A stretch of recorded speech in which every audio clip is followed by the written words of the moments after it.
The Black Man's Guide to Understanding the Black Woman by Shahrazad Ali. Chapter 2 Teenage Years. By the time the black girl child reaches teendom, she is fully schooled in the various manipulative skills available to be used on the black man. The fact that these opinions have been formed from her emotionally wrought mother, television soap operas, Hollywood movies, true romance magazines, and love songs does not matter to her.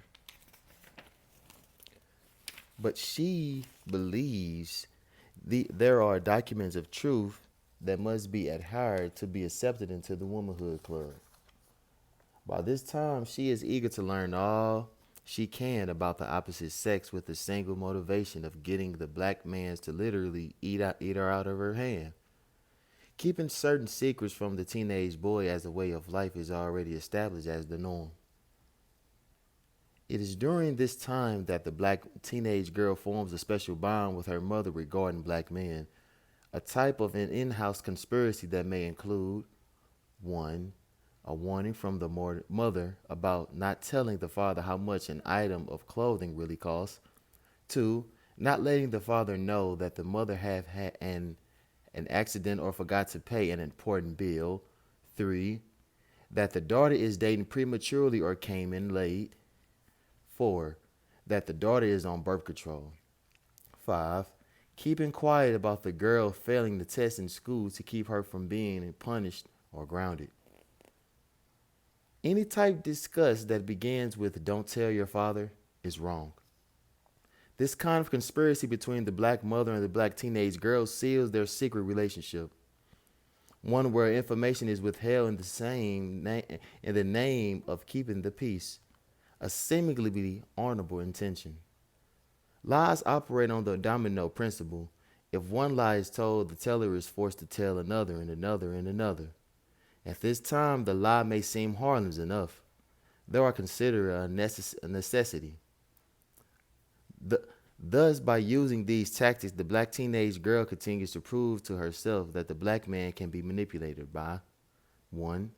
Instructing her mother to tell her boyfriend that she is not home in order to make him jealous. The mother will usually comply and relate to lie the blackmail caller. 2. Pretending she is not ready for her date arrives to make him wait, sweat, or worry a little. 3. Using her feminine attributes of flattery or a swivel of the hips to get his attention.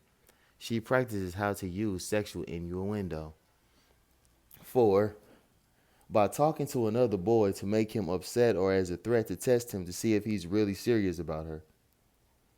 The indirect lesson of the black mother is teaching the agreeing with is 1.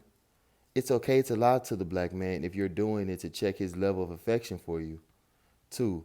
It's permissible to withhold the truth from the black man if the truth will make him displeased with you. 3. There are some issues that the black man just doesn't understand, and some just are not of his business. 4. Artificially flatter will take her far. All of reaffirms of black teenage girls that 1. The black man is easily seduced, will believe whatever you tell him, and that she can get back at him by giving him anxiety. 2. All girls plays the same games with their boyfriend, so it's obviously just the way of things are and will be. 3. The easiest way to get a black man's attention is to cause him some kind of frustration resulting from a carefully executed plan. 4. If she doesn't tell him, he'll never know. The teenage years are thus spent trying the various schemes on the black male to test his reactions, sincerity, and the levels of interest. She is well versed by this time to shift through whatever the black male says out of his mouth and decide what he really means and what her reactions should be. Part of this, it is explainable. Psychologists agree that no human being views the world through pristine eyes. What we see is edited by a definite set of predetermined rules and values that help create a certain viewpoint on various subjects and situations. The very concept of reasoning that the black teenage girl uses to determine what is right and wrong are derived from a tainted set of traditionally learned wickedness passed on from one black female to another, her mother or a female guardian. Often the girl will make up wild stories, create false emergencies, or intentionally stand up the boy or tease him with sexual promises until his vows everlasting love. She may also demand expensive gifts or costly outings. To have the black man crawling at her feet, worshiping her internally is worth any and everything to her. Plus, she confirms that he definitely should pay for the privilege of her company. The means are always justified by the hope for and a predictable end. She gets the black boy in the spot where she wants him to be. She does not know that she is learning to whore. Up to and during teendom, the black mother in rearing the black daughter must explain the set of her and get her ready to meet the world, which she realizes will evolve in some way around the opposite sex, the black man. Her advice, whether accepted or not, is given from her personal point of view and it results in her own experiences with the black man. The same advice she herself took and used throughout the lifetime of the black girl, she passes on. Her instructions after she explained the anatomy part may go something like this. 1.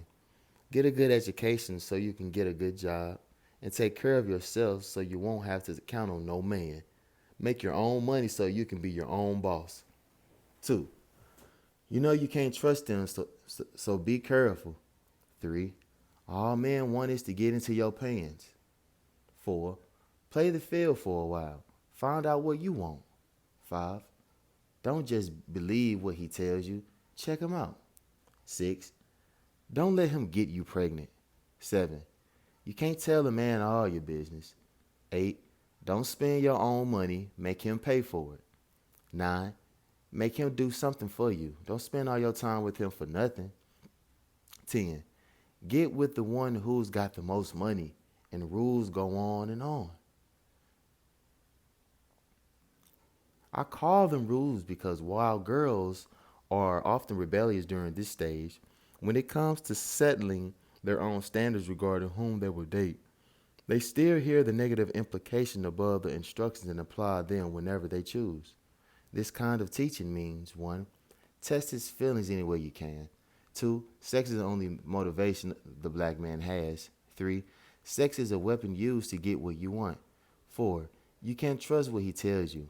6. He owes you something material or financial if you go out with him. 7.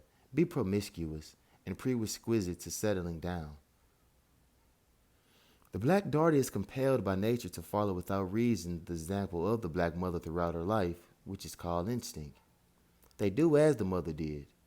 By her example in teaching, the characters of the black girl is stamped with the characteristics of the black mother. Everyone is largely what the mother makes the moral precepts that the black teenage girls adopt are not her own. They are split between what she learned from her mother and what white society preaches. Certainly, peer pressure is to be taken into consideration. Mostly, the peer pressure is from other black teenage girls who have been raised in a similar opposing position to the black man. This is a standard process which does not vary very much from household to household. The homemaker skills that the teenage girl picks up from her mother may be adequate. Cooking, cleaning, laundry, and shopping, or she may be brought up in an ultra-modern setting where it is thought to be cute for a girl not to know how to cook or keep a house. If the teenage girl has been pumped up with ideas of being some kind of super career woman, then she will ignore household work altogether, believing that she will never have to attend to such menial duties. Things like meal planning, sewing, taking care of her man and her children, and making a peaceful home for her husband are not taught. She watches the mother run the house, depending on the mother's attitude about it, she forms the same opinion. If the mother acts like serving the man is a bore, so will the daughter. If the mother does not serve the man at all, the daughter will do the same. If the daughter never witnessed the mother serving the man because she is in a single parent household, then she will deem such action as demeaning or reserved for special occasions only. It is unlikely that a girl raised in such a home would have a natural inclination towards taking care of her man and home.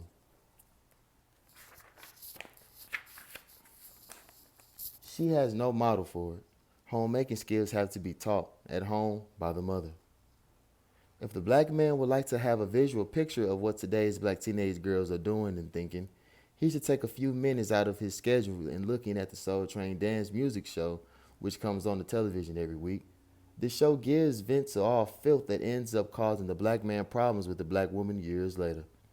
Of course, this is not the only example. It is a major one that is televised. The style of clothing, the nakedness, the lewd and shameful facial expression and dance movements demonstrate the low level behavior of our teenage black girls and black teenage boys. Their dance movements and faces are the result of an idea they have as young women that to be seen and admired, they must reveal their bodies and twist and grind in the wild fashion in public. Another's Dante's Inferno. Many of the black teenage girls are able to pass for an adult women because how they dress and carry themselves, dedicating their entire existence into functioning in such a way as to attract the sexual advances of a man. Many black mothers approve of this behavior and do nothing to control or stop their daughters from such dignified behavior. Most do not stop them because they do not know how.